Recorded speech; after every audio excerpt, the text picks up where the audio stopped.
Quiero darles la bienvenida a todos ustedes. Quiero agradecerles que estén ustedes junto a nosotros como todos los miércoles desde hace 3 años. Estamos llegando casi al final del año. Tenemos programadas las últimas actividades. Estamos programando las actividades del 2023. Queremos pedirle al respecto a todos ustedes que nos escriban, que nos digan cuáles son los intereses de cada uno de ustedes para poder así hacer una planificación acorde a lo que a ustedes más les gusta y a lo que ustedes quieren. Nuestro mail, amigosporisrael2020@gmail.com. Con gusto recibiremos todas las sugerencias que ustedes nos den para estas actividades que queremos realizar en el 2023. Empezaremos el 2023 con un ciclo de cine israelí que van a ser 8 películas y ya van a recibir ustedes el boletín informativo. Además, quiero contarles que para todos nuestros amigos que sean socios de la Sociedad Hebraica Argentina, vamos a estar empezando a trabajar junto a la Comisión de Cultura los fines de semana, haciendo actividades culturales, recreativas. Solo tienen que acercarse a la Comisión de Cultura y ahí vamos a poder también estar juntos y poder conocernos personalmente y poder pasarla lo mejor posible, como es lo que venimos haciendo. Y ya entrando a la actividad de hoy, tenemos el gusto y el placer de tener con nosotros a una personalidad, a una de las personas más capacitadas que tenemos en nuestro país, y es al profesor Yehuda Krell. El profesor Yehuda Krell es profesor de historia, escritor, ensayista, formador y capacitador docente, conferencista en instituciones y grupos de estudio, autor de los libros Una tierra sin paz, Israel en Medio Oriente, Páginas de odio, Historia del antisemitismo, Historia del pueblo de Israel. Es asesor histórico de la editorial Ort. También escribió Por los caminos de Sefarad y actualmente está trabajando en un nuevo libro. Es columnista de Radio High, profesor invitado de la Universidad Hebraica de México y del Seminario Rabínico Latinoamericano, por tratar así de resumir un poco su currículum. El tema de hoy es un tema muy apasionante y que creo que muy pocas personas conocemos sobre esto. Hannah Arendt y su enfoque sobre la banalización del mal. Profesor Yehuda Krell, si usted quiere prender su micrófono y su cámara, le doy la palabra. Bienvenido. Muchas gracias por colaborar con nosotros en Amigos por Israel y le doy la bienvenida para que usted comience su actividad. Profesor Krell. Muchas gracias, Simón, por la presentación, por tus palabras. Para mí es un gusto volver a estar en el espacio y hemos elegido un tema que me parece sumamente candente, sumamente actual, a pesar que el tema empezó a ser discutido hace algo más de 6 décadas. Si la gente me permite, voy a abrir el PowerPoint para que puedan seguir la exposición con los slides, con los textos que elegí, para que podamos ver juntos y analizar conceptualmente de qué nos estamos o a qué nos estamos refiriendo. Hannah Arendt, una de las más importantes filósofas del siglo XX, sin lugar a duda, una figura descollante en el campo de la filosofía, de la política, de la sociología, de la historia, con una presencia rutilante en diversos países. Ella elaboró una idea, un concepto, un enfoque sobre lo que ella definió la banalización del mal a partir del juicio de Adolf Eichmann. Y lo que nosotros vamos hoy a tratar de interpretar, de analizar, de conceptualizar, ¿qué se refiere Hannah Arendt cuando ella, testigo de uno de los más importantes juicios del siglo XX, analiza el juicio definiéndolo, subtitulándolo como la banalización del mal?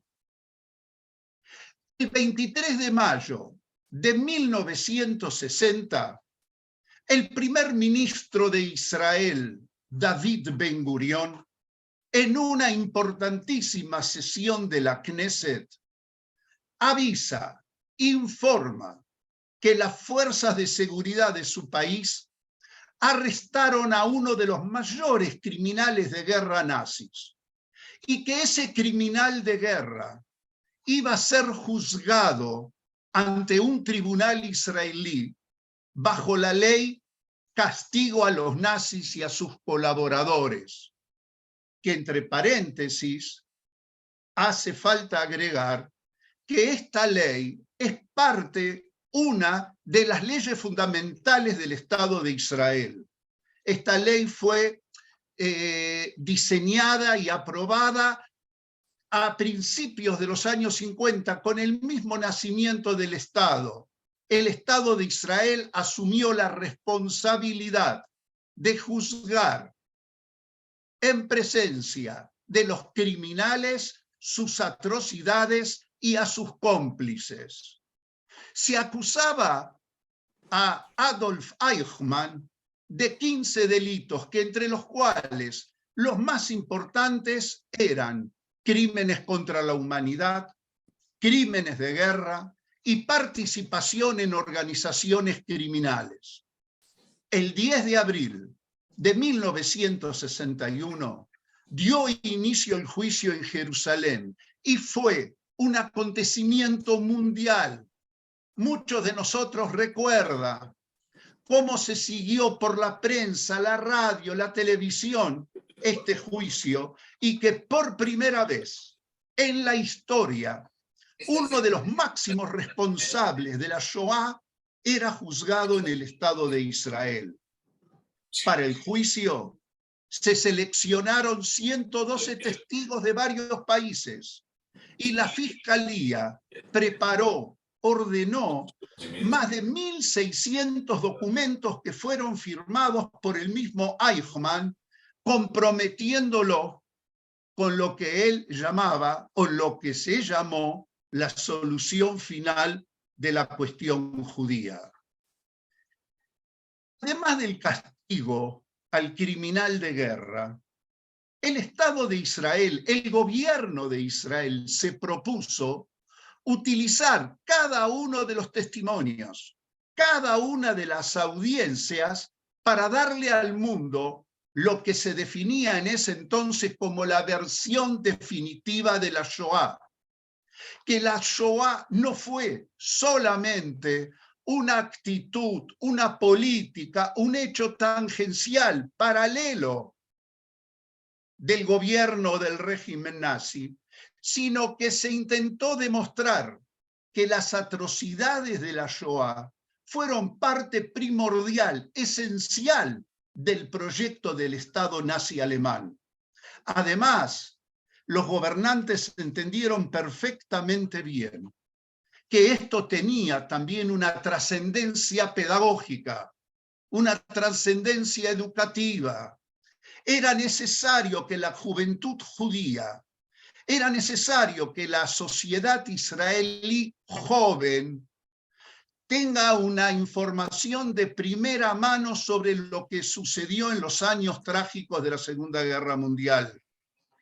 Los jóvenes en Israel en esa época, en un porcentaje importante, eran bastante críticos de la actitud asumida por los judíos durante la Shoah, acusando muchas veces de corderos que iban pasivamente a la muerte. El gobierno se propuso demostrar que en estos años trágicos hubo también rebelión y rebeldía, y que la juventud, fundamentalmente israelí y judía del mundo, tenía que tener una imagen clara, acabada, de lo que fueron esos años trágicos. Vamos a detenernos unos minutos para saber de quién estamos hablando. Vamos a detenernos unos minutos para saber quién era Adolf Eichmann. Adolf Eichmann fue un criminal de guerra austríaco-alemán, oficial del régimen nazi durante la Segunda Guerra Mundial. Adolf Eichmann fue uno de los más grandes, de los mayores organizadores de la Shoah. Fue responsable directo, diseñador directo de la solución final. Y fue uno de los responsables de organizar la logística del transporte de los judíos de cada uno de los países que estaban bajo ocupación nazi a los campos de concentración y a los campos de exterminio. Durante la guerra, Eichmann había alcanzado el grado de teniente coronel y de coronel, y había sido elegido por Reinhard Heydrich, el jefe de la central de seguridad de la Alemania nazi, porque Eichmann tenía y manejaba una logística, una pericia logística en todo lo que tenía que ver, organizar la deportación de los judíos a los guetos, organizar la deportación a los campos de exterminio y fundamentalmente confiscar también los bienes de los judíos en los países de residencia. Eichmann, desde su juventud, simpatizó y se afilió al partido nazi.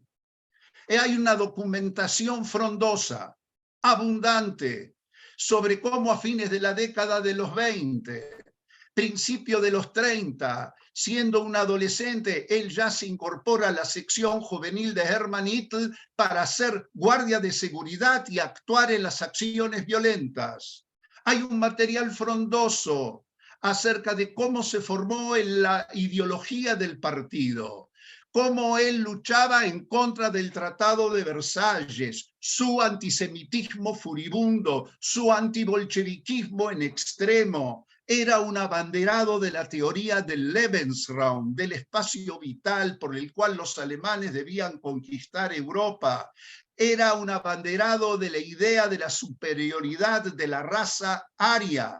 Y era un abanderado de la idea que los judíos debían ser despojados de la ciudadanía, de los derechos civiles y de sus bienes materiales. Era un consumado nazi previo al inicio de la Segunda Guerra Mundial. Cuando inició la guerra, se lo nombra rápidamente encargado de supervisar los asuntos judíos y de la evacuación judía. Pero ¿por qué se lo nombra a Eichmann? ¿Por qué la Geheimnische Staatspolizei, la Gestapo, recurre a Eichmann? Porque es un experto especial en todo lo que tiene que ver con las deportaciones, y así lo hizo. Él va a organizar la deportación a la Polonia ocupada. Él va a tratar de coordinar, más que tratar, él coordinó las acciones policiales para asegurar la retirada de los judíos físicamente de los países de residencia. Él fue el autor del famoso plan Nitzo-Lublin, en el cual se pretendía organizar, preparar un espacio territorial para concentrar a los judíos que al poco tiempo no se pudo realizar por la oposición del gobernador Hans Frank, muy conocido, que quería que no estaba de acuerdo con subsidiar o subvencionar ese importante gasto que requería la organización, y porque preferían asentar ahí a germanos en la nueva tierra polaca. Es el autor intelectual y material de la conferencia de Wannsee, la famosa conferencia en donde se diseña la solución final. El 31 de julio de 1941, Hermann Göring lo llama a Heydrich y le dice: urgente, tenés que preparar un plan para una solución total de la cuestión judía en todos los territorios que están bajo el control alemán. ¿A quién se le encarga? A Eichmann. Eichmann organiza la conferencia de Wannsee, que reúne a los líderes políticos y administrativos nazis en ese entonces. El 20 de enero de 1942, Eichmann presenta una lista con el número de los judíos. Ustedes lo pueden ver en la parte superior del slide.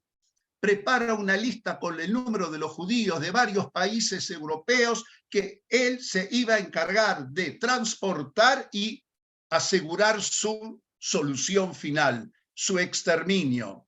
Bajo su supervisión se organizaron las deportaciones en gran escala, recolectó la información de todos los judíos, confiscó todos los bienes de los judíos, todas sus propiedades, y programó el traslado en trenes a los campos de exterminio. Para terminar con Eichmann, solo queda un ejemplo. Se podrían encontrar decenas, centenas de ejemplos sobre su acción. Yo elegí arbitrariamente Hungría, porque lo sucedido en Hungría en 1944, de alguna manera, muestra, descubre un determinado perfil. En Hungría, Alemania ingresa porque no está satisfecha de la política pronazi de Horthy y la ocupa el 19 de marzo de 1944. Hitler llega el mismo día y rápidamente comienza a organizar la deportación y evacuación de los judíos. Entre comillas, vale la pena marcar que en esta fecha todos sabían que Alemania ya perdía la guerra, que Alemania no tenía ninguna posibilidad de revertir el destino de la conflagración mundial, que estaba condenada a una severa derrota. Lo que no se sabía era el costo que tenía que pagar Alemania todavía en esa derrota. Sin embargo, a partir del 14 de mayo, Eichmann organiza que 4 trenes de 3.000 judíos por día, repito, 4 trenes de 3.000 judíos por día salían de Hungría hacia los campos de Auschwitz y Birkenau, que, preparado logísticamente, los vagones llegaban hasta unos pocos metros de las cámaras de gas. En solo 8 semanas fueron deportados 424.000 judíos húngaros. Al finalizar la guerra, habían sido asesinados 565.000 judíos residentes en Hungría en el lapso de menos de un año. El 24 de diciembre del 44, Eichmann huye de Budapest porque la ciudad va a ser rodeada con el ejército rojo soviético que venía a liberar la ciudad. Este es un pequeño semblante de quién estamos hablando. Este es Eichmann. Estos son los hechos. Estos son algunas de sus acciones. Cuando se lo trae a Israel, comienzan 3 largos meses de investigación y de intensa recolección de información. El juicio se realiza en el Beit Ha'am de Jerusalén, ante 3 importantes jueces. el presidente del tribunal, el juez Suprema Corte, Moshe Landau, el presidente de la Corte del Distrito de Jerusalén, Binyamin Alevi, y el juez del Distrito de Tel Aviv, Yitzhak Rabé. Cientos de invitados, cientos de enviados de los medios más importantes del mundo van a Jerusalén. Todos quieren ver el juicio. Y el juicio fue verdaderamente conmocionante. Con el juicio se inaugura, gente, un nuevo capítulo en la historia del pueblo judío. ¿Por qué? Nuevamente vale la pena aquí hacer una separata, un pie de página. Cuando la guerra terminó,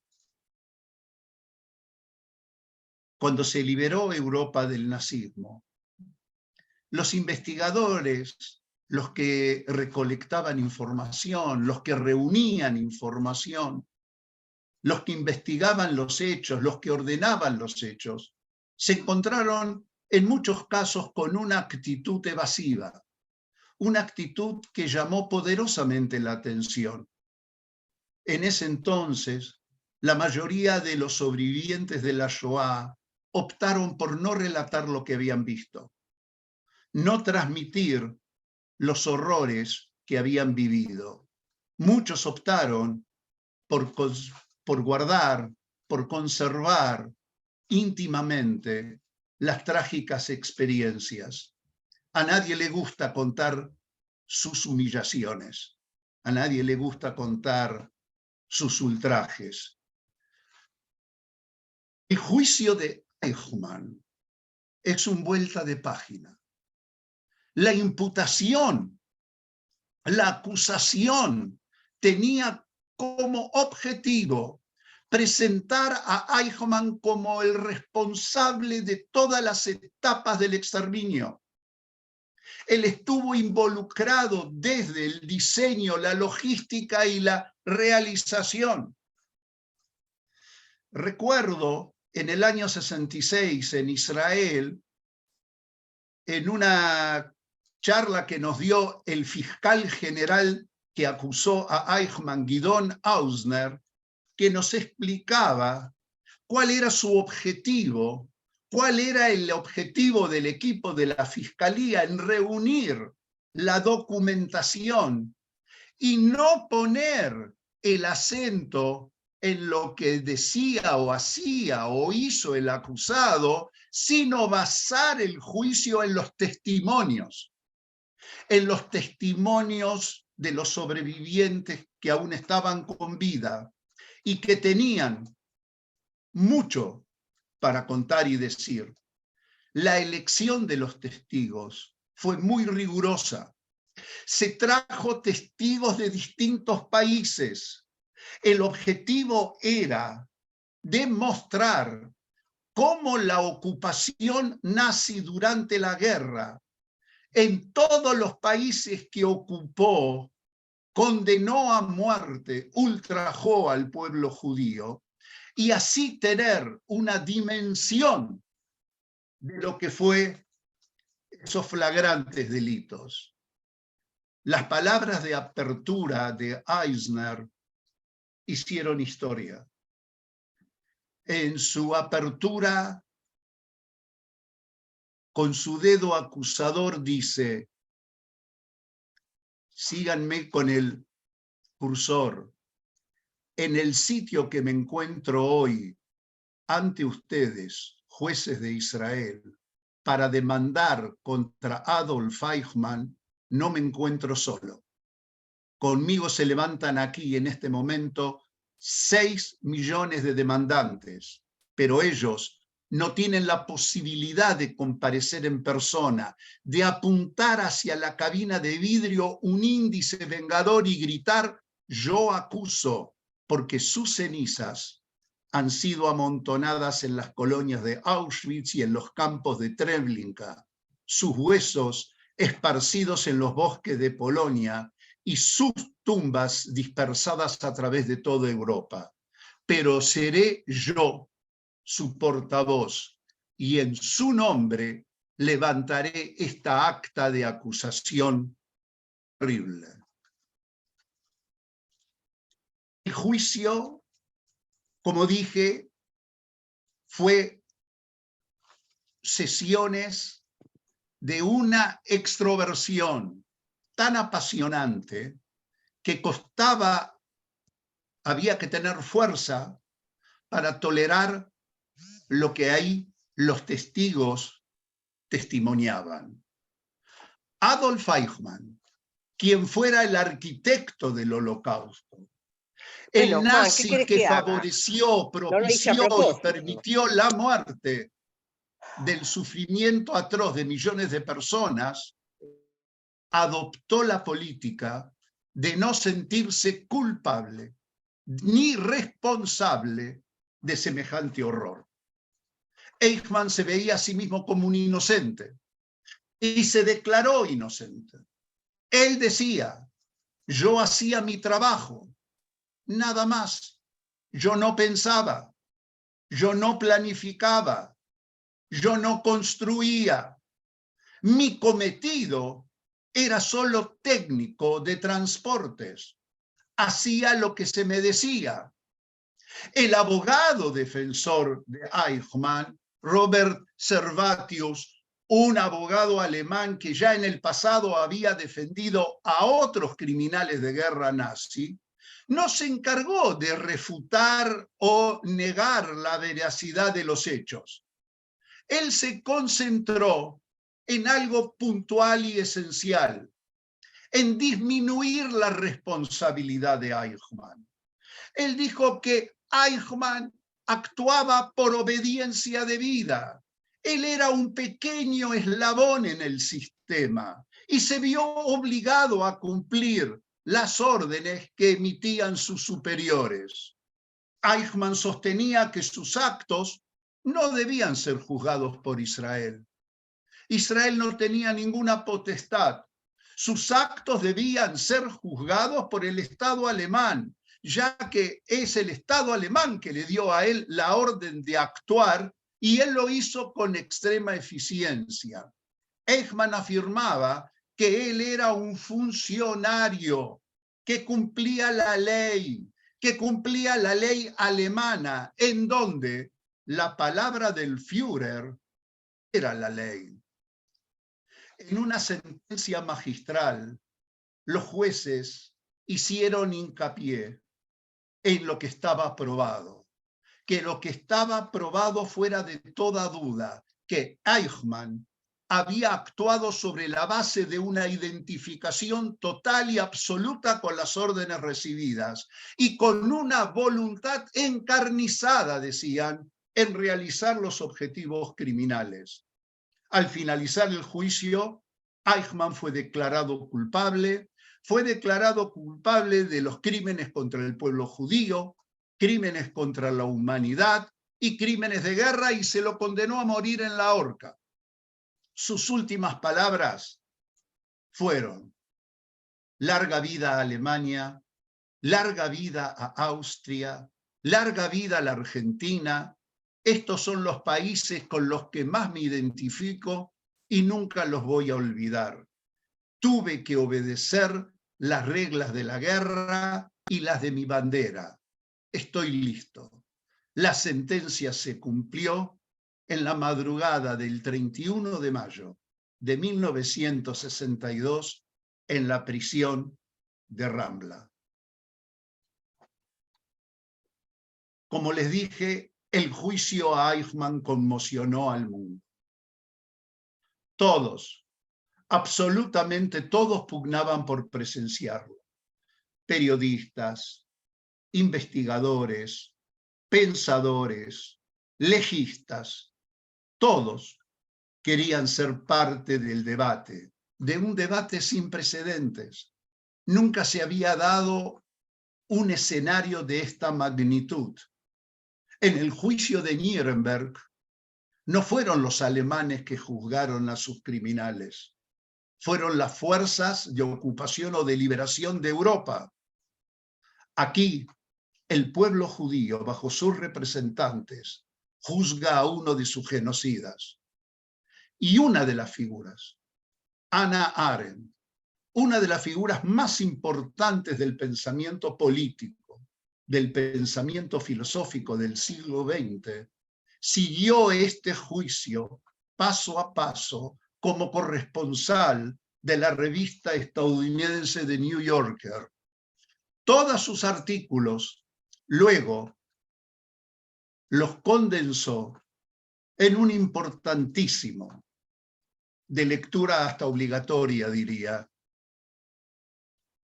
Eichmann en Jerusalén, un libro en el cual relata el juicio, sus apreciaciones personales y lo subtitula Sobre la banalidad del mal.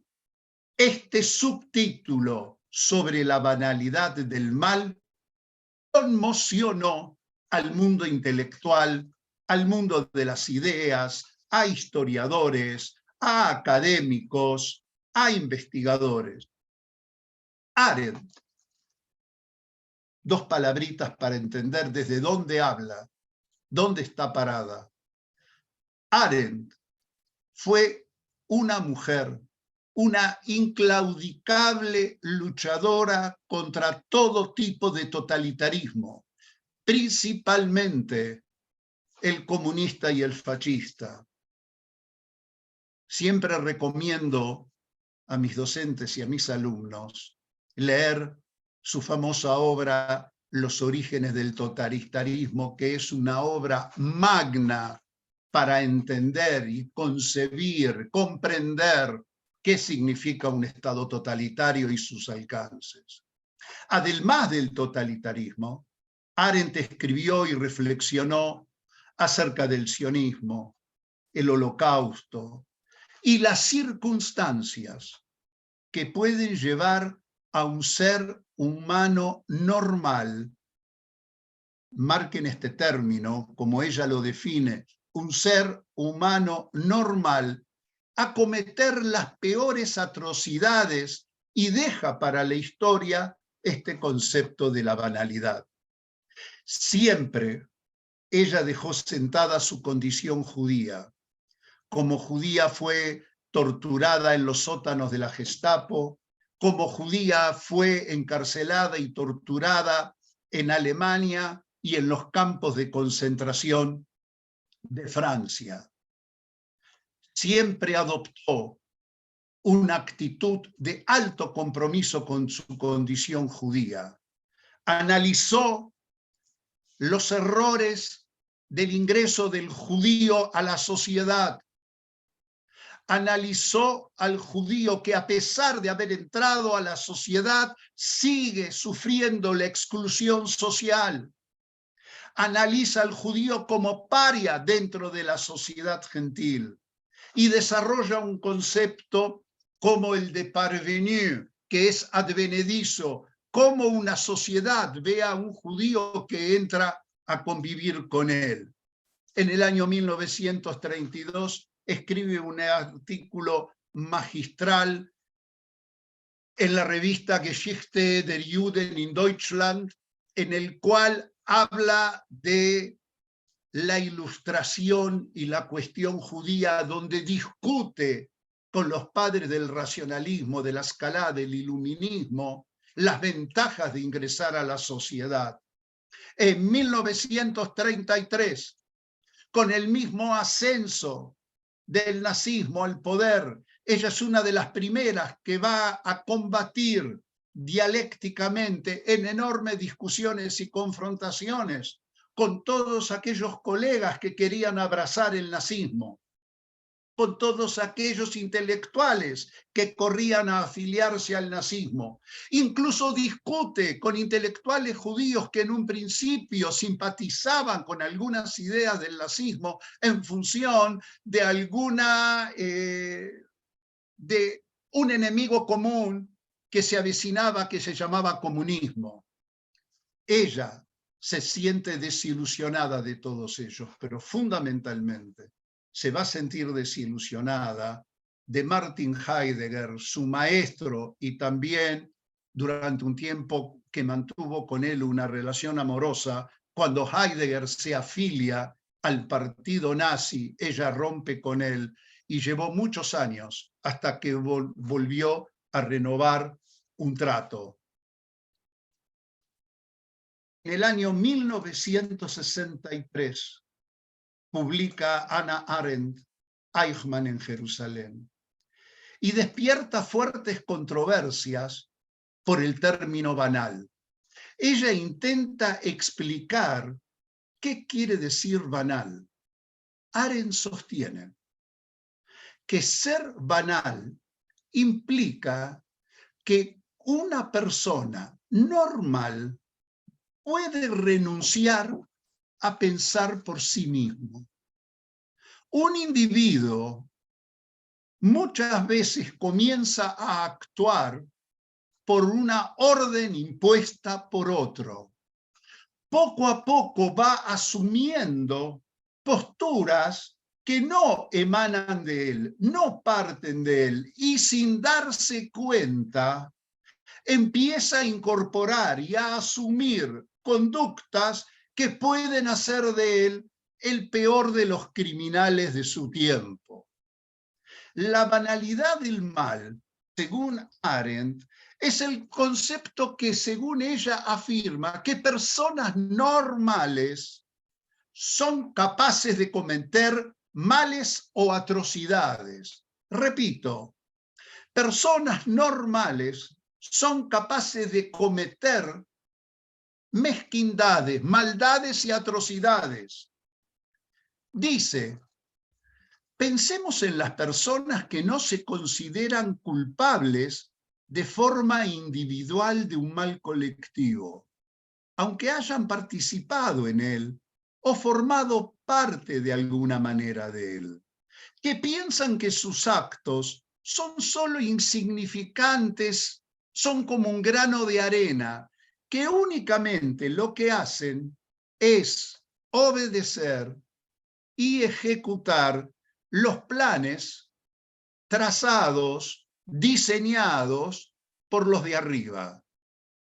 Pensemos en los que se ven a sí mismos como un pequeño eslabón sin poder de decisión y, por lo tanto, sin responsabilidad en una cadena mucho mayor.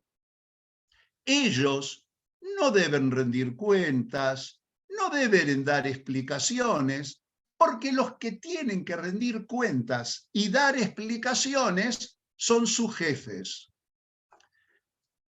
Plantea una pregunta interesante. ¿Puede una persona normal cometer semejantes atrocidades? Según Arendt, nos sorprende nuevamente con esta respuesta. Todas las personas sometidas a presión y convenientemente adiestradas pueden cometerlas. Repito, todas las personas sometidas a presión y convenientemente adiestradas pueden cometerlas. En su opinión, fueron los acontecimientos, fueron los sucesos, fueron los hechos los que hicieron que Eichmann desarrollara su odio hacia los judíos. En determinadas circunstancias, el mal, dice Ana, es el resultado de los actos de personas normales que se encuentran en situaciones anormales. Ella explica que Eichmann nunca habría asesinado a un superior, nunca se hubiese rebelado, no era un hombre tonto, era simplemente, lo define, un irreflexivo. Y esto lo convirtió en uno de los mayores criminales de la época. Eichmann no tenía, según Arendt, la capacidad de rebelarse en contra de sus superiores. Dice Arendt, el público, la gente en el juicio, ¿qué era lo que esperaba? Que apareciera un monstruo, que apareciera un demonio. Y no era ni monstruo ni demonio. Quedaron sorprendidos cuando vieron ante sí a un hombre común, inclusive un fracasado que repetía todo el tiempo que nunca había perseguido a los judíos por ninguna razón y que él se consideraba una víctima de sus superiores.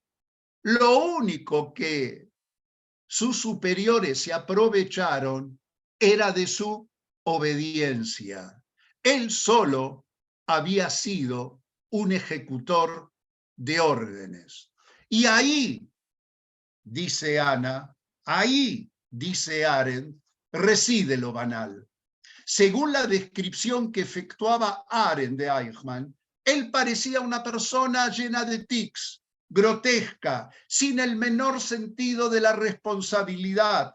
No se le pudo encontrar dimensiones demoníacas, era solo un hombre ordinario. Ella pensaba que no se debía castigar a un hombre así con la pena de muerte por personas de esta calaña o de esta naturaleza.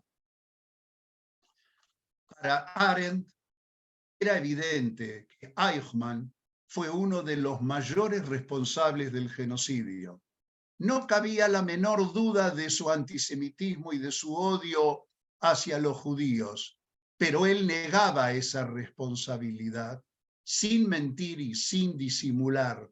Según ella, representaba un combo, una síntesis de sinceridad y estupidez.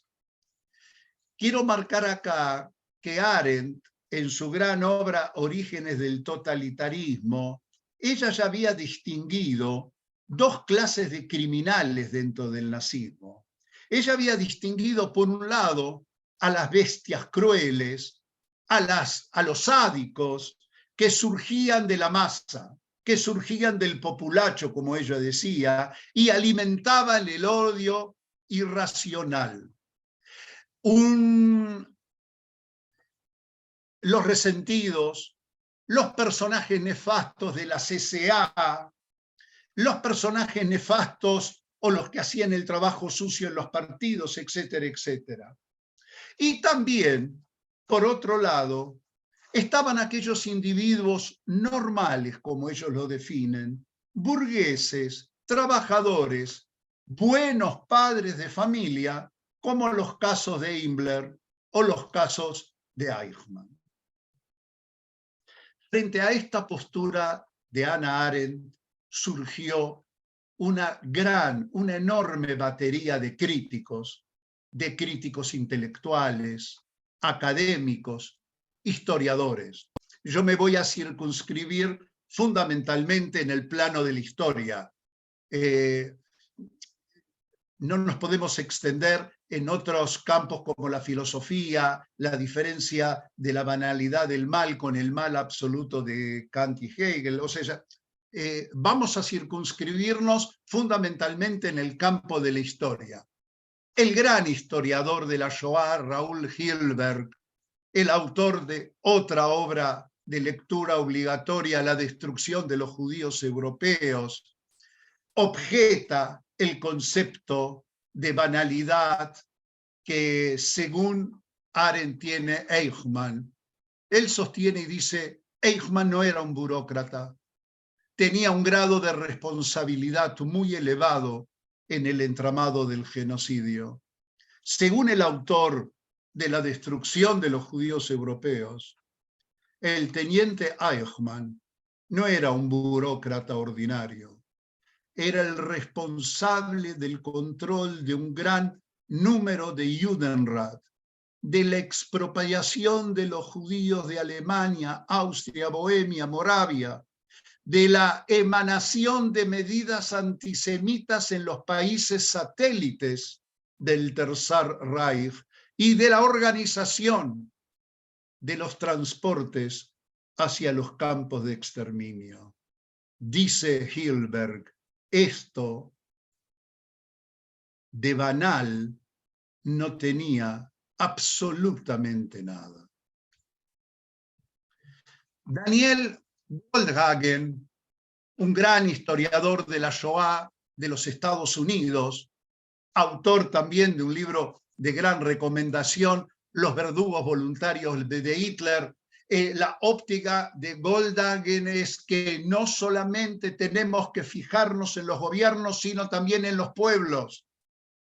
Goldhagen hace una severa acusación a la nación y al pueblo alemán por su conducta y por su simpatía durante la década del 30 que legitimaron lo que vino después. El autor de Los verdugos voluntarios de Hitler sostiene: el error de Arendt fue despojar a sus perpetradores del antisemitismo. Ella convirtió en burócratas que cumplían su función y sus actos con manifestaciones banales: la degradación, la burla, la humillación, la tortura y el crimen que sufrieron los judíos no fueron expresiones banales. Eichmann era un fanático antisemita que alardeaba ante sus camaradas y a carcajadas se manifestaban sobre los millones de judíos que había enviado a la muerte. El criminal reconoció con sus hechos que era correcto matar a los judíos, que él era un idealista y que cuando llegó a la conclusión que había que hacer lo que se hizo con los judíos, obró con todo el fanatismo que se puede esperar. Eichmann no era parte de un andamiaje banal, era un líder profundamente consustanciado con lo que hacía y un antisemita virulento. El profesor Yaakov Katz, en una obra Leumut Yehudit Masot Vemechkarim, Nacionalidad judía, ensayos e investigaciones, reflexiona acerca del documento de Arendt, y lo hace como historiador, como hombre de investigación, y dice lo siguiente: el historiador es aquel que debe describir y juzgar los conflictos de cada generación tomando en cuenta solamente las conductas y las acciones de las personas según los conocimientos que estas personas poseían en los tiempos que los hechos transcurrían. Este camino le permite al investigador juzgar si las decisiones adoptadas fueron lógicas, justas, éticas, y las debe interpretar según los criterios adoptados y aceptados por las personas de la época estudiada. En otras palabras, lo que dice Katz es que lo que no efectuó Arendt en su obra sobre Eichmann es ese tipo de investigación y recurrió a un juzgamiento moral de los diferentes actores, sin tomar en cuenta el amplio espectro de la tragedia en ese momento. En su apuro por juzgar a los personajes, emitió la etapa de reconstrucción histórica y adoptó una postura de superioridad moral. Superioridad moral se refiere a aquella que una persona juzga los hechos después de los acontecimientos con los elementos de los tiempos en los cuales él vive y da a conocer sobre los acontecimientos que se dieron en ese entonces. El director del cine francés Claude Lanzmann, en una excelente película El último de los injustos, un documental sobre un líder de la Judenrat, el rabino Benjamin Murmelstein, le pregunta sobre el concepto de la banalidad y este controversial líder religioso discrepa, no está de acuerdo con la tesis de Arendt. Afirma que el criminal era un burócrata de una corrupción ilimitada, que fue un hombre calculador, extremista, ladrón, fanático, y que todo aquello lo que era menos una persona banal. La psicóloga y escritora Kristeva publicó hace unos años en el diario La Nación un muy interesante artículo, El cosmopolitismo de nuestra esperanza, en donde hace una encendida defensa de Hannah Arendt. Ella defiende el concepto de Arendt respecto a la banalidad del mal. Comenta que es un error asociar banalidad con minimizar el nazismo. Que algo sea banal, dice Kristeva, que algo sea banal no significa que se debe perdonar. Lo que es banal en Eichmann es su incapacidad de pensar. Y esa fue la característica del nazismo. Esa es la característica de todo totalitarismo. Los nazis le impedían a la gente pensar, le impedían a la gente tener otro punto de vista o tener otro pensamiento o un pensamiento sensible.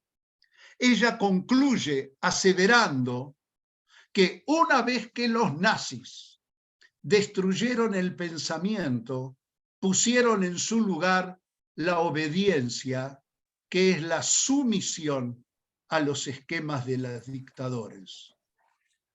Dice Kristeva que al destruir el pensamiento, el hombre es un obediente. Esa sumisión al esquema de los dictadores hace que el nazismo haya destruido todo pensamiento de la vida humana. Para terminar, como ustedes ven, un debate abierto, controversial. Para terminar, algo que no está cerrado, y eso es lo maravilloso del debate histórico y filosófico, sin lugar a duda, me quiero referir a una historiadora americana, Deborah Lipstadt, que escribió el libro El juicio de Eichmann, una excelente obra, que en su introducción, en la parte final, dice lo siguiente: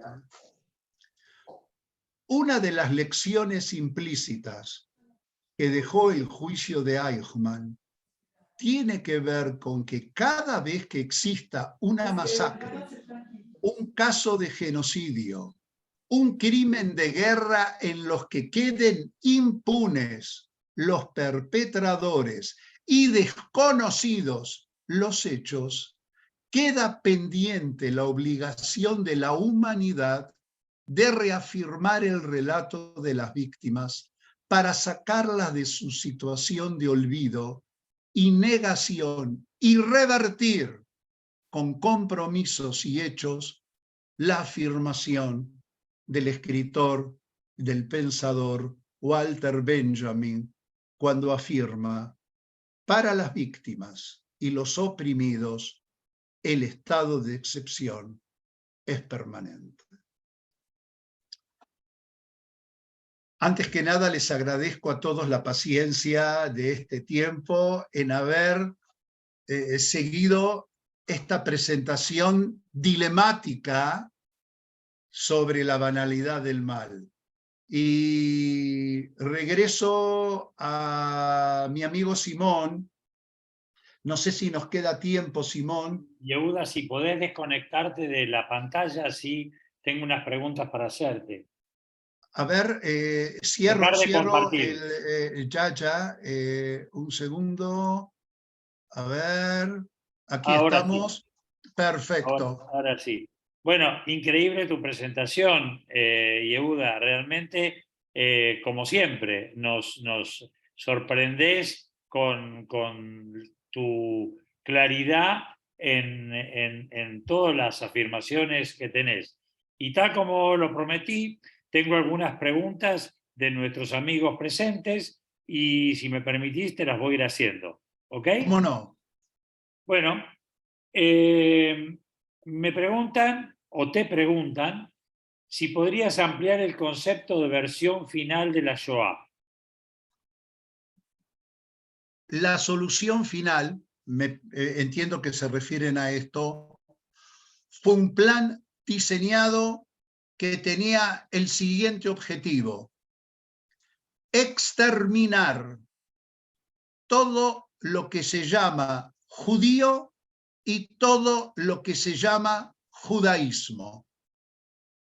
En el año 1942, los nazis, Alemania y buena parte del mundo aún creía que la victoria del régimen de Hitler estaba asegurado.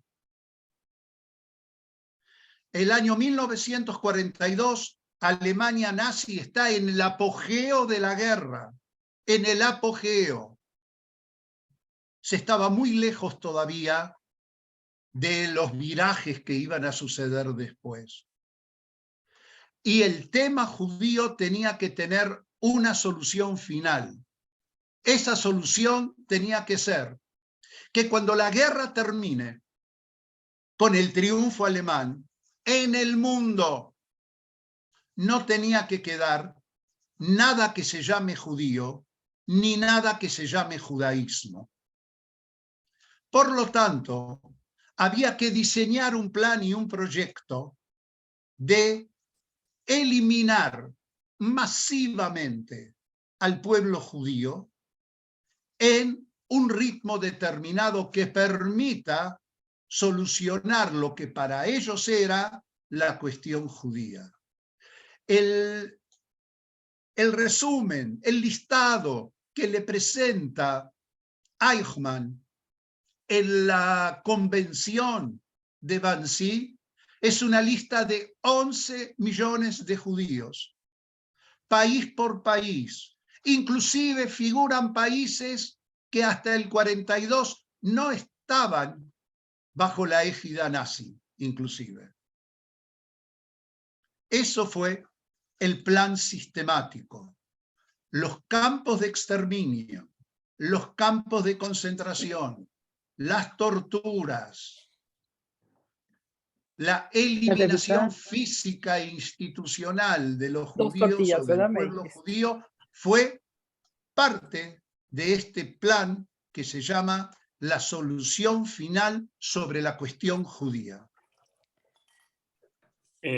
Bueno, más que contestada la pregunta, otra pregunta que tengo es si es cierto que entre 1948 y el juicio a Eichmann fue política oficial del Estado de Israel no hablar de la Shoah y sus actitudes hacia los judíos. Oficialmente no, es incorrecto. Es incorrecto. Sí se optó por no desarrollar el recuerdo, se puede decir. O sea, la Shoah no ocupaba un lugar importante en los programas de estudio. Había en algunos segmentos sociales, inclusive en segmentos sociales juveniles, se trataba de evitar hablar de ese tema porque el holocausto se contraponía con la imagen jaluziana del hombre que creaba un Estado independiente de la lucha. La verdad que se conocía muy poco, había muy poca investigación aún sobre este tema. La investigación va a ser un poco más tardía e inclusive hay un famoso caso en la década del 50 en Israel, el caso Kastner, donde se mata a un judío en las calles de Tel Aviv acusándolo de haber colaborado con los nazis para sacar judíos ricos a Suiza. O sea, el tema era un tema que latente, en estado de latencia, pero no había aún un convencimiento político y explícito para sacarlo y mostrarlo, como sí se vio en el juicio de Eichmann. El juicio de Eichmann tiene varias dimensiones para analizarlo, desde lo jurídico, historiosófico, historiográfico, sociológico, etcétera, etcétera, pero también desde un punto de vista pedagógico y educativo. Se quiso mostrar a la juventud el verdadero alcance de la Shoah. Yehuda, ¿qué paralelos se pueden trazar entre la respuesta de Eichmann en el juicio en Jerusalén con el juicio a la Junta de Dictadores Militares en Argentina en 1985? Antes de contestar, yo quiero marcar una postilla. Marcar una postilla aquí. Sé que a mucha gente, inclusive colegas, les gusta comparar ambos hechos históricos, comparar, entre comillas lo digo, ambos genocidios. Yo quiero decir que una cosa no tiene nada que ver con la otra. Son dos cosas diferentes totalmente y hasta me resulta un error comparar ambos hechos históricos por dimensiones totalmente diferentes, por circunstancias que no tengo el tiempo tampoco para entrar ni siquiera a esbozar. Pero sí quiero marcar algo que escribe Hannah Arendt en su libro Los orígenes del totalitarismo. El hombre totalitario no asume sus crímenes. El hombre totalitario no asume sus crímenes y siempre delega en otros la responsabilidad. No me entendiste, fui mal interpretado, vos sos culpable porque vos te excediste, apartándose totalmente, como dice Arendt, ser un grano en la arena. Hay mucho de eso. La obediencia de vida no fue un invento argentino. La obediencia de vida la vamos a encontrar en el juzgamiento que hacen los partisanos de los criminales fascistas en Italia. La obediencia de vida la vamos a encontrar en los juicios que se hizo en Francia. Y sin lugar a duda, la obediencia de vida también la vamos a encontrar explícitamente en la República Argentina. Yehuda, aquí me dicen, el filósofo y cabalista Gershon Scholem, por cierto amigo de Arendt en algún pasado, no fue tan beneficioso en su juicio a ella. ¿Por qué crees que él y mucha gente condenó su posición frente al juicio de Eichmann? Correcto. Gershon Scholem, uno, si no, pecaría decir el más grande estudioso de la Cábala, sin lugar a duda, alemán, amigo de Hannah Arendt, le cuestionó severamente, duramente, no tanto el concepto de la banalización del mal. Hannah Arendt juzga drásticamente, castiga con mucha fuerza a los Judenrat. Ella equipara a los judíos de los Judenrat con los nazis. Ella los equipara como traidores que, para salvarse ellos y salvar a sus amigos y sus familias, entregaron a los judíos en las listas para los campos de exterminio. Esa postura de Hannah Arendt es esa respecto de los Judenrat a la que Gershon Scholem va a salir con una manifestación furibunda y de un nivel altísimo, que sí guarda relación con lo que dije con Yaakov Katz, que es: no podemos juzgar a las víctimas por sus reacciones en épocas terribles, en épocas terminales. ¿Quiénes somos nosotros para juzgar a las víctimas? ¿Qué es lo que hicieron? ¿Cómo hicieron? Porque acá lo más importante para la generación de la Shoah, la generación de las rebeliones, era quedar con vida. Y nadie puede ubicarse, hacerse sujeto histórico en estos terribles tiempos de agobio, en estos terribles tiempos de asfixia, y cuando uno sabe que está condenado a muerte, lo que no sabe es en qué día lo van a ejecutar. Esa fue la respuesta, ese fue el gran disenso entre Gershon Scholem y Hannah Arendt. El juzgamiento de los Judenrat. Ustedes saben que los Judenrat fueron juzgados a favor o en contra según los guetos, según los personajes, según las personalidades, desde la misma manera que hubo dirigentes del Judenrat que prefirieron suicidarse antes de entregar la lista de los chicos para que se los lleven los trenes, otros prefirieron entregar las listas y salvarse ellos y sus familias. Yehuda, antes de seguir con la próxima pregunta, quisiera leer dos comentarios de los oyentes aquí. Uno dice, los experimentos de Milgram también demuestran que cualquiera es capaz de obedecer sin reflexionar en las consecuencias. Tal es la definición de banalidad del mal. Otra oyente nos dice, ¿qué es normal? Matar, asesinar no es normal.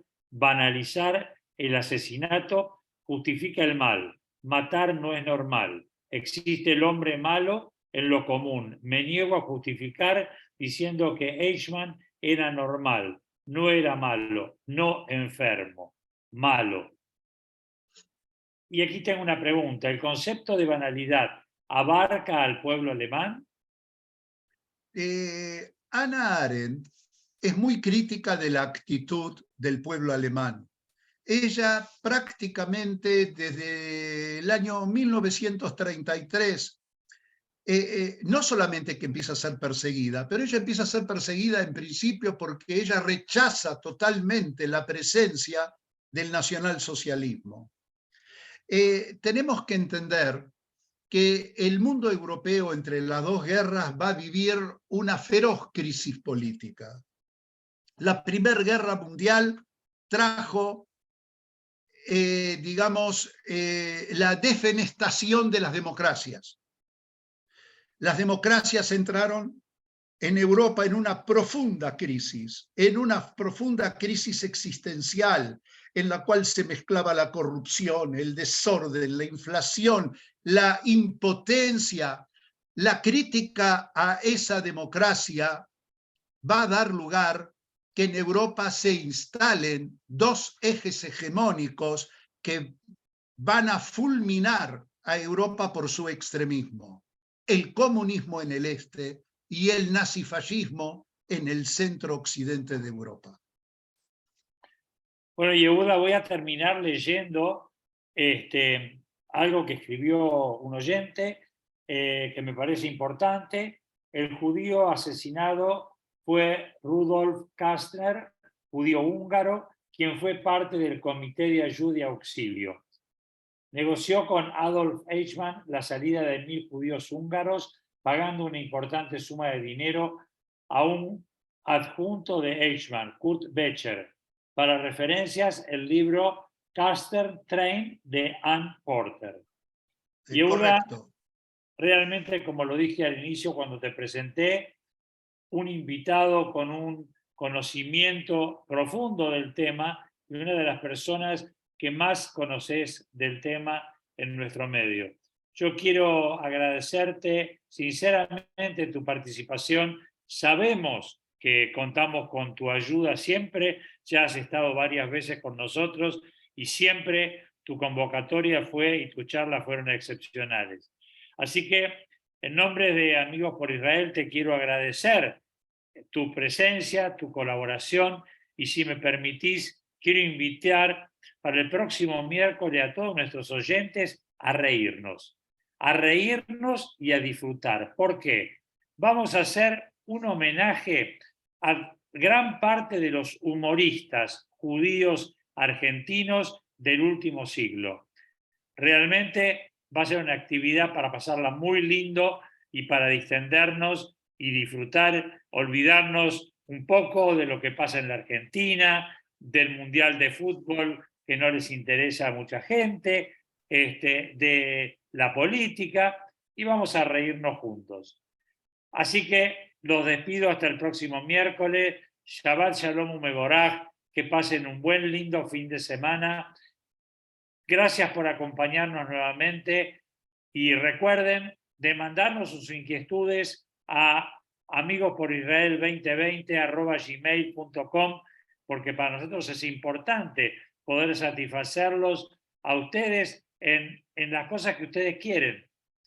tratamos de que así sea. Eh, Yehuda, ¿Me abrazo muy permitís un grande. minuto? Sí, por favor, claro, Un minuto. por Mientras favor. vos saludabas y despedías, pasaron muchas imágenes de gente conocida y me pone muy contento que amigos y conocidos y colegas de Israel, alumnos de Canadá, gente en Europa, se ha quedado tarde para encontrarnos en esta charla, en esta hora en tu espacio. Así que a ellos les mando un beso grande y un abrazo.